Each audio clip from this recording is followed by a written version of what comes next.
মাসে যদি আমি সারও বিক্রি করি, কেঁচো বিক্রি করি, তারপরেও মহিলা মানুষ হিসাবে 8-10 হাজার টাকা আমার অনায়াসে আসতেছে। একবার একটা গরু পায়খানা করলে 1 কেজি গোবর হয়ে যাচ্ছে। সেটা যদি আমি 15 টাকা কেজি বিক্রি করতে পারি শুধু একটু হালকা প্রসেসিং এর মাধ্যমে, সেই ক্ষেত্রে ওইটা তো খারাপ না। গোবরটা নিয়ে আমরা 15 দিন স্টক করি। স্টক করার পরে গোবরটাকে কোদাল দিয়ে 2-3 কাটা দেওয়া হয়। দেওয়ার পরে ওইটা হচ্ছে চেম্বারে দেওয়া হয়। দেওয়ার পরে আগে যে সারটা আছে ওই সারটা উঠাই নিয়ে চালাইতে হয়। চালাই ওই কেঁচোটা আবার নিয়ে যায় ওইটাতে দিতে হয়। এটা হচ্ছে প্রসেস। আমার তৈরি কম্পোস্ট সার বর্তমানে আমার এলাকায় নিচ্ছে, কারণ আমার এলাকায় এটা প্রচারণ ছিল না বলতে এখন পর্যন্ত একজনও করে না। আবাদ কিন্তু সবাই করে। যখন আমার আবারটা দেখতেছে যে ভালো হচ্ছে তখন বলতেছে তুমি কি দিচ্ছ যে তোমারটা ভালো হচ্ছে, তখন আমি বলতেছি, তখন তাদের ভেতরে ব্যবহারটা বাড়ছে। পেট্রো দিয়ে ভার্মি কম্পোস্ট সারের প্রথম আইডিয়া দিয়েছিল আমার উপসহকারী ছিল উনি, যে আপা আপনি তো সবসময় সবজির আবাদ করেন, আপনার এই সারটা দরকার। আসলে প্রথম আমার একটু খারাপ লাগতেছিল যে এটা আসলে আমি কিভাবে করব। পরে যখন বুঝলাম যে রিস্ক ছাড়া কোনো ব্যবসা থাকে সেটা হচ্ছে ভার্মি কম্পোস্ট। যেমন শুধুমাত্র কেঁচোটাকে একটু প্রোটেক্ট করলেই হয়ে যাচ্ছে। প্রোটেক্টটা কিভাবে করা, পিঁপড়া, হাঁস, মুরগি, তারপরে হচ্ছে আপনার ওই যে জায়গাটায় ভার্মি কম্পোস্ট দিবেন সেই জায়গাটায় শুধু যদি রোদ না যায়, পিঁপড়া পাখি না খাইতে পারে, তাহলে আমি মনে করি এটাতে কোনো রিস্ক নেই। এটাতে টাকা তেমন লাগে না। আপনি শুধু কেঁচোটা প্রথম অবস্থায় কিনতে হবে। কেঁচো 1200 টাকা কেজি আমরাই বিক্রি করতেছি। আমি এবছরও অনেকগুলো কেঁচো বিক্রি করছি, মিনিমাম 18 কেজি। কেঁচোটা কিনলেন ওইটা, আর যদি নিজের গোবর থাকে। সবচেয়ে বড় চ্যালেঞ্জ যেটা হচ্ছে বাজার ব্যবস্থাপনা। মানে বাজারে আসলে এটা সুপরিচিত না। আমাদেরকে মানুষকে বুঝাইতে হবে যে 1 কেজি ইউরিয়ার ভিতরে যেটুকু পরিমাণ নাইট্রোজেন থাকে আমার 1 কেজি কেঁচো সারের মধ্যেও অতটুকু নাইট্রোজেনটা আছে।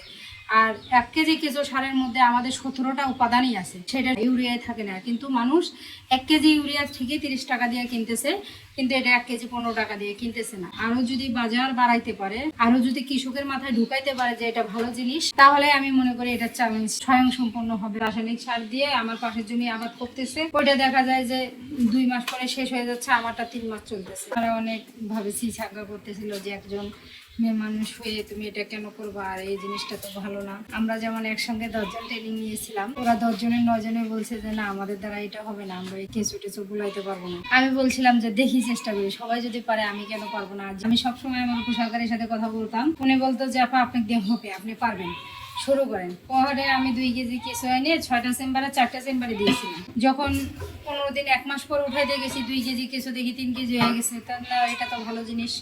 পরে ওটা চালাই নিয়ে পরে আমি 6টা চেম্বারে দিয়ে দিলাম। যে গোবরটা আসলে আমরাই তো ফেলাই দিতাম, আমরা বুঝতাম না যে এটা আসলে এতটা গুণসম্পন্ন একটা জিনিস। যেমন চা খাই আমরা, চা খাওয়ার পর তো পাতিটা ফালাই দেওয়া, সেই ক্ষেত্রে ওই বাহিরে রাখা গোবরটার গুণাগুণ ওই রকম হয়ে যায়।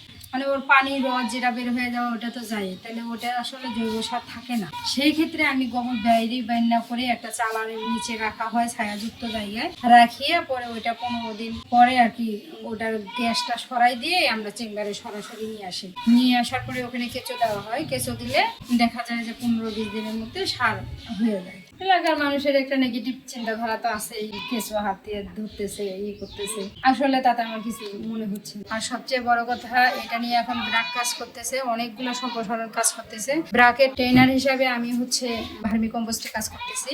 আমি চাচ্ছি যে এটা সবার মাঝে ছড়াই যাক। আমি হচ্ছে এটাকে অনেক বড় করতে চাই। আমি এই জিনিসটা আমার এখানে একটু ছোট জায়গায় আছে, আমি এটাকে একটা বড় ফার্মে আকৃত করতে চাই। আমি বাহিরে নিলে এটা অনেক বড় করে একটা ঘর দিয়ে বড় আকারে করবো। আমি এখানে মিনিমাম 10টা গরুর থেকে যেটা বের হবে সব আমি সারে পরিণত করতে চাচ্ছি। অনেকে আসে আমার যে এটি দেখে, অনেক ছাত্রছাত্রী আসে, কৃষি সম্প্রসারণ থেকে আসে। আর কেউ যদি আরো দেখতে চায়, শিখতে চায়, কিংবা কিনে শুরু করতে চায়, আমি সর্বক্ষণ হেল্প তাদের করতেছি।